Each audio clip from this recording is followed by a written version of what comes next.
Good grief. There's a story behind that. This is your daily message from Chad number 1041 to upgrade your mental game today by telling yourself a better story. Because the most important story you hear is the story you tell yourself. This message is specially dedicated to the faithful Tim Krupski. Here's the upgrade. Even when you're carrying darkness, upgraded thinking learns how to create lightness. Here's the story. The first Peanuts comic strip by Charles M. Schulz debuted on October 2nd, 1950. It appeared simultaneously in 7 newspapers across the United States.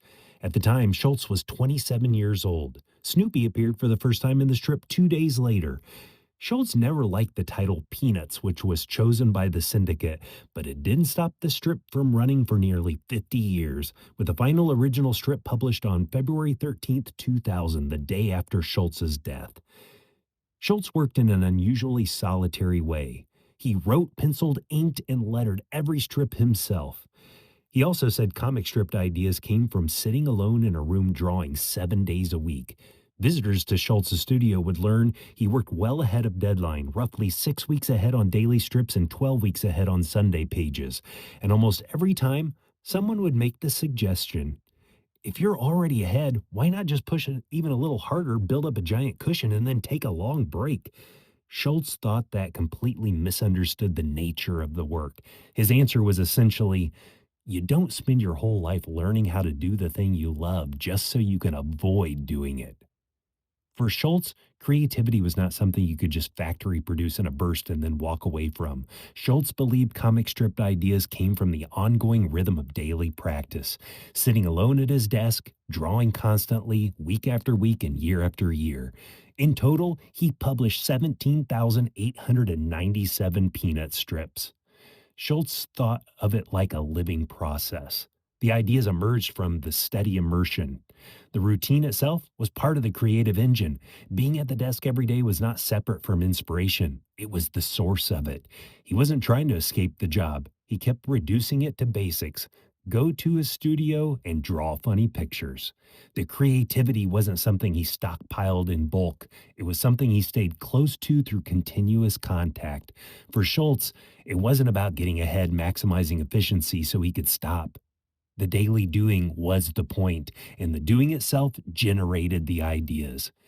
He did the work while navigating the struggles of life. His first marriage ended in divorce in 1972.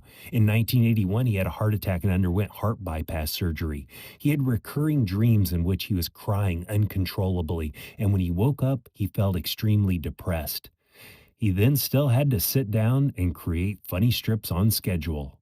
Almost 20 years into the strip, Schulz was criticized by another famous cartoonist, Al Capp, saying the strip had run its course because people aren't interested in little kids talking like adults and that he should quit before it declined. In the years after those comments, he added 1,500 more newspapers. So the criticism aged badly, while the work kept winning. And even though Schulz had it in his contract that when he died, the strip would end and no new ones would be made, today Peanuts is still syndicated in over 2,200 newspapers and in 75 countries and in 21 languages. By the way, at the beginning of this year, Sony bought 80% of the rights to Peanuts Holdings, LLC, for $457 million. 20% is still owned by the Schulz family. The better story to tell yourself is, I keep working. What ongoing rhythm of daily practice do you need to maintain?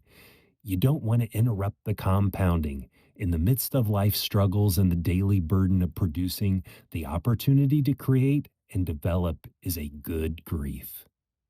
Tell me a story of embracing the work to fromchadsmith@gmail.com. Send someone a text and ask them what part of your work takes energy and at the same time gives you energy. You can get a free copy of my book, The Most Powerful Story in the World, by going to fromchad.gumroad.com. The transcript of this message and hundreds of others are always available at www.fromchad.com.